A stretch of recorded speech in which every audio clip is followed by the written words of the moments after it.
The girl my boyfriend was cheating on me with came to my home and shot me.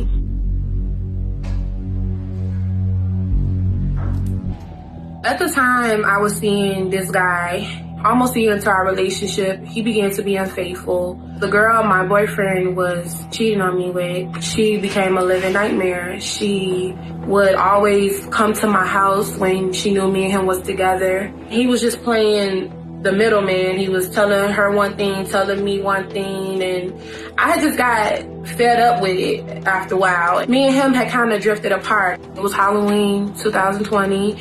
I had a party to go to at the end of the day. I had a nice, pretty costume. I picked up my best friend and we headed out to the party. I came home and I decided just to chill out on the couch and watch some television.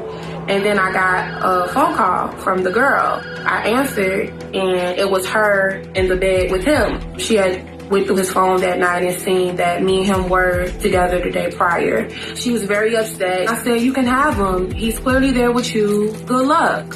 So I hung up the phone and she called me back. She said, I'll come shoot up your windows. I just wrote it off as fight talk. I started to get ready to go to bed. My boyfriend at the time, he had this old van, has this like loud motor. I hear the motor of his van, so I look out the windows and it was his van and I see someone in all black come out the car. I just immediately ran outside and as I'm walking up, I'm realizing it's the girl. I asked her, what was she doing here? She pulls out the gun and I just froze. I just knew she was going to kill me at that moment. She immediately just started shooting. The first 3 shots, she hit my stomach. It just felt like the wind got knocked out of my body. Felt like I was in a room of fire. I was face down on the ground and she's still continuing to shoot me in my back and in my legs. And I'm just screaming for help. My neighbor on the top floor, I hear her scream out her window, stop, leave her alone.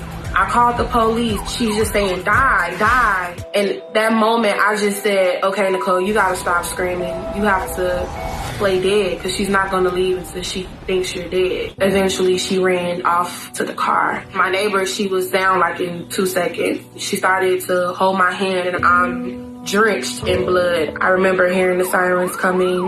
The ambulance, they rushed me off to the hospital. When I'm in the hospital, I can feel just 1,000 people surrounding me and they're counting. I'm not understanding what they're counting. I was put into a medically induced coma. I woke up 4 days later and I realized that they were counting my gunshot wounds. When I woke up, they told me that I had been shot 17 times. I got shot multiple times in my legs. I couldn't even feel them when I woke up. The first time seeing my mom after getting shot was on a tablet. I couldn't see her. It was COVID. I just remember her telling me, you fight, you be strong, you're gonna live through this. They told me that I probably wouldn't be walking, but I was walking in rehab within 3 weeks. Very good.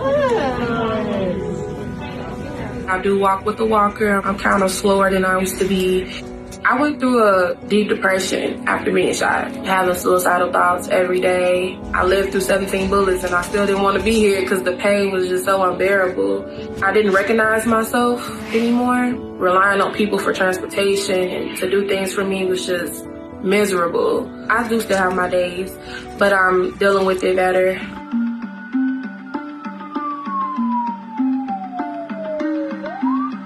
I was able to give the police her name while I was in the hospital, so they had her in custody within the next hour or so. She's been in county jail awaiting her trial. She actually stole my boyfriend's van while he was asleep that night. He was very apologetic and he felt bad. But once he was assured that I was alive and well, he kind of went back to his old ways. I don't hate her. I went through a long process of why me? Why did this have to happen to me? It's my story and I survived it. I just feel like guns are so unnecessary. It's so easy to get a gun off the street. I just want to help other people just to put the guns down and stop the violence. It's not worth it. This is my survivor story. What's yours?